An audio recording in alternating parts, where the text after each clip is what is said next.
ഉത്രാടപ്പൂ നിലാവേവാ മുറ്റത്തെ പൂക്കളത്തിൽ വാടിയ പൂവണിയിൽ ഇത്തിരിപ്പാൽ ചുരത്താൻ വാ വാ വാ ഉത്രാടപ്പൂ നിലാവേവാ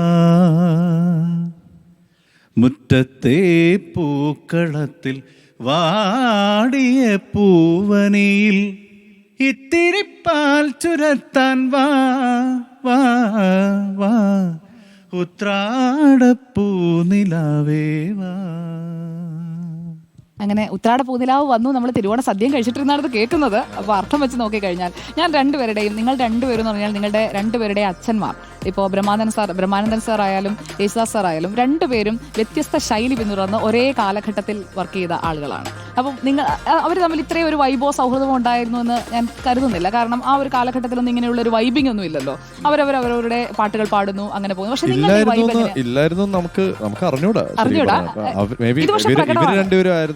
അവർക്ക് എന്ന് വെച്ചാൽ ഇന്നിപ്പോ ഞങ്ങൾ വണ്ടിയിൽ വന്നിട്ടിരുന്നപ്പോ ബ്രഹ്മാനന്ദൻ സാർ മ്യൂസിക് ചെയ്ത് അപ്പ പാടിയ ഒരു പാട്ടുണ്ട്.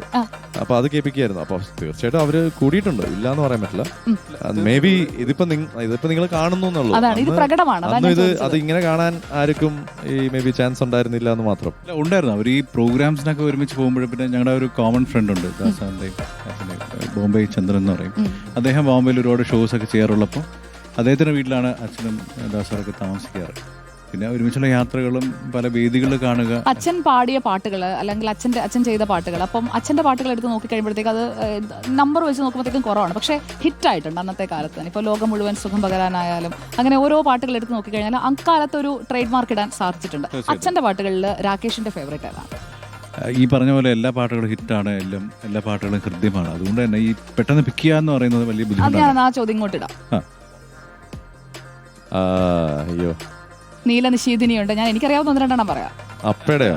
അല്ല, അപ്പയുടെ അല്ല, ബ്രഹ്മാനന്ദ സാർ. നമുക്ക് തിരിച്ചു വിളിക്കാം. കറക്റ്റ് ആയിട്ടാ പറഞ്ഞത്. അതാണ് ഞാൻ ശരിക്കും പറഞ്ഞ ഈ ഇടയ്ക്ക് ഒരു പ്രോഗ്രാമിന് ബ്രഹ്മാനന്ദ സാറിന്റെ പാട്ടില് പാടിയൊരു പാട്ട് അതാണ്. അപ്പോ അതായിരിക്കും എനിക്ക് നമുക്കൊരു ട്രിബ്യൂട്ട് ആയിട്ട് കൊടുക്കാം. ഇപ്പൊ ഞാൻ പാടണല്ലോ, എനിക്ക് പാടാതെ വിടില്ല.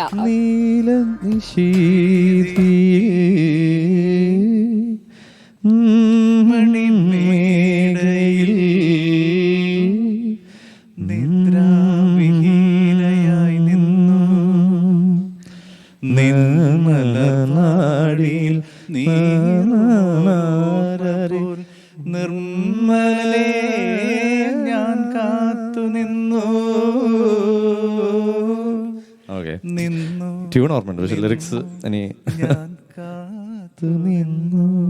എല്ലാവരുടെയും മനസ്സിലേക്ക് ഒരു ഓർമ്മ വരുന്ന ഒരു പാട്ട് കൂടിയാണല്ലോ. നമ്മുടെ പ്രേക്ഷകരും കുറെ കാര്യങ്ങളൊക്കെ ഇങ്ങനെ പാട്ടിനെ കുറിച്ചൊക്കെ ഇങ്ങനെ ചോദിക്കാറുണ്ട്. പ്രത്യേകിച്ച് ലൈവ് പോകുമ്പോൾ ഞാൻ നോക്കും.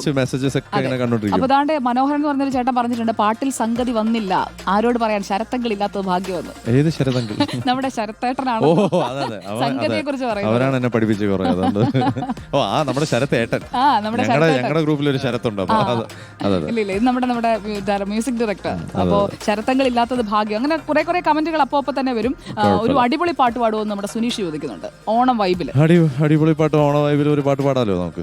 ഒരു നല്ല അടിപൊളി പാട്ട്, നല്ല വൈബാക്കുന്ന. ഏതാ പാടാൻ പറ്റുന്ന? ഇതിനെ പാടാലോ. പൂത്തുമ്പി പാടുന്നോരോണപ്പാട്ടേറാം. നമ്മൾ രഞ്ജിനിയെ കണക്ട് ചെയ്യുന്നുണ്ടോ? രഞ്ജിനിയെ നമ്മൾ ട്രൈ ചെയ്തു. അപ്പൊ രഞ്ജിനി വീഡിയോയിൽ വരുന്നില്ല, ഒരു ദിവസം തത്സമയം വരാമെന്ന് പറഞ്ഞു. ഓ, അങ്ങനെയാണോ? ഓക്കെ. അപ്പൊ പിന്നെ നിങ്ങളോട് കട്ടീസ് ആയെന്ന് തോന്നുന്നു. നിങ്ങൾ രണ്ടുപേരും കൂടി പ്ലാൻ ചെയ്ത് രണ്ടുപേരും ഇങ്ങോട്ട് ഞങ്ങളുടെ അടുത്ത് ഓൾറെഡി പറഞ്ഞു, ഇതിന്റെ പ്രൊമോ അതെ പ്രോഗ്രാമിലേക്ക് കാറിൽ പോയിക്കൊണ്ടിരിക്കുക. ഇതിന്റെ പ്രൊമോ ഒക്കെ കണ്ടപ്പോഴത്തേക്ക് ഇതിപ്പോ എങ്ങനെ ഞാനില്ലാണ്ട് നിങ്ങൾ പോയിട്ട് വല്ല കാര്യമുണ്ടോന്നൊക്കെ പറഞ്ഞു. ആക്ച്വലി രഞ്ജിനി വന്നാൽ കുറച്ചുകൂടെ നമുക്കൊരു ഡാൻസ് ഒക്കെ കളിച്ച് നമുക്ക് എന്തായാലും ഞങ്ങൾ സുജയന എന്തായാലും അല്ല, രഞ്ജിനിക്ക് റീപ്ലേസ്മെന്റ് ആവാൻ പറ്റില്ല. പക്ഷെ എന്നാലും ഞങ്ങൾക്ക് ഒരു ജോഡിയായിട്ട് ഞങ്ങളുടെ ഹുക്ക് സ്റ്റെപ്പ് എന്തായാലും ചെയ്തേ പറ്റും. ഓക്കെ, ശരി. നിങ്ങളുടെ പാട്ട്, ഞങ്ങളുടെ പാട്ടില് ശരി. അപ്പൊ ആ പാട്ടൊന്നുകൂടെ പ്ലേ ചെയ്താൽ അതിന്റെ കൂടെ ലൈവായിട്ട് പാടിയാലോ? ലൈവായിട്ട് പാടാം. അപ്പൊ അത് PCR ഒന്ന് എടുത്തു വെക്കട്ടെ, ഈ പാട്ട് തന്നെ. അപ്പൊ നമുക്ക് ലൈവായിട്ട് പാടുകയും ചെയ്യാം, അതിന്റെ ട്രാക്ക് എടുത്ത് വെച്ചിട്ട്. ഇപ്പൊ ഇത് കുറെ പേര് പാട്ട് തുടങ്ങൂ ദാസാർ എന്നൊക്കെ പറഞ്ഞ് ഒരുപാട് കമന്റുകൾ വന്നുകൊണ്ടിരിക്കുകയാണ്. ദാസാറില്ല. അല്ല ദാസാർ പാടുന്നു, എനിക്ക് തോന്നുന്നു വിജയെ ദാസാർ എന്ന് പറഞ്ഞ കമന്റുകൾ ഇങ്ങനെ വന്നുകൊണ്ടിരിക്കുകയാണ്. അപ്പോൾ എല്ലാവരും ഓണാശംസകളൊക്കെ നേരുന്നുണ്ട്.